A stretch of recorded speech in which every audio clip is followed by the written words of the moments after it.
Okay, this is my 2002 F350, 154,000 miles, 7.3. This is a video on the IPR valve. I was having problems with this thing shutting off going down the road after it get warmed up, and everybody on YouTube was saying, that this thing getting stuck and you can beat on or unplug it and it can reset itself, but I found out that wasn't my problem. My problem was that this coil right here was getting heated up and shutting my truck off, because this runs to high pressure oil for the injectors out of the bottom of the reservoir, the high pressure oil pump. And this thing's about 160 bucks on eBay. I found it. It is an actual Ford. It's not a rebuilt one. It's a Ford Motorcraft one. It's not a reman. So it's got a brand new coil and all on it. This is the old one here. It's junk. It's garbage.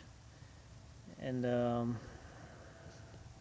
everybody else, there's people saying, it's the cam position sensor. I changed it on the road one time that first time it done it with me, and that did not fix the problem. 5 or 6 more miles down the road after I changed the cam position sensor, it cut off again. Had to get somebody to pull me home. I get home with it 8 miles later. It would just crank right back up and run perfect. And I found out that I googled it, and somebody had problems with the IPR, that they were saying their coil was going bad. What they found out after they changed that, it had no more problems. After this thing done this to me about 5 or 6 times on the highway, that's when I ordered a new IPR. You got to buy the whole thing, you just can't buy the coil. So I'm going to show you where this thing's at. Actually, if you could just stick this in your truck along with your cam position sensor, it's notorious for going bad. If you was stuck out on the highway and this thing just die with you, the first thing I try is just take this nut off right here. It's a 3/4 nut.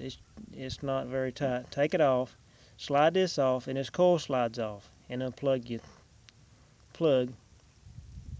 Slide your new coil on it. Put this back on, put your nut back on, and fire it up. Well, see if it will crank. It might not just fire back up, but okay, let me show y'all where this thing's located at. I'm not gonna make no video on how to take it out, but only take the whole thing out at home or somewhere, because oil's gonna run out of the high pressure oil pump. And you don't want to be on the side of the road changing the whole thing. The first thing to do is just change the coil first.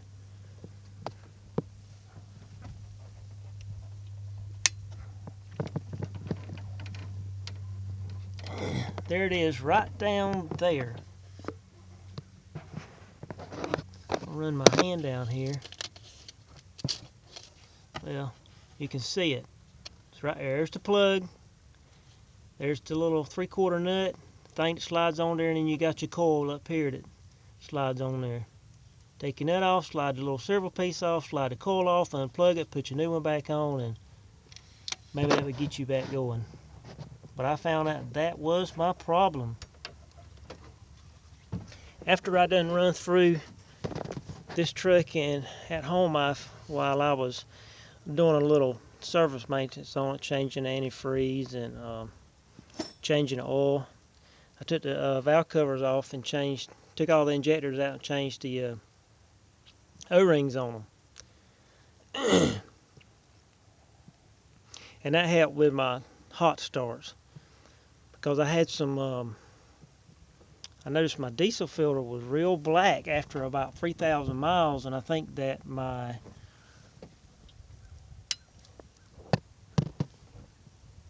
I was getting oil back up through my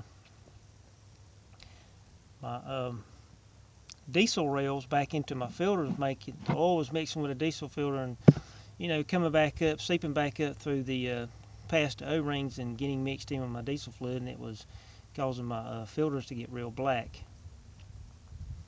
Another thing I've done when I was having this problem, I took the tank off and found out that the pickup tube was broke off inside the tank.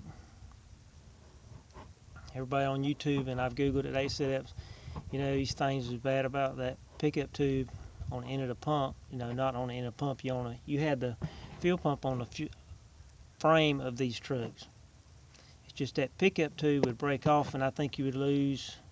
I think you get around about 75 miles to empty it, would, you know, you start losing fuel in your truck, causing it to skip and run bad and all that stuff. But anyway, that's it. Thank you for watching, and I hope this helps anybody that's having their 7.3 shutting off with them going down the road.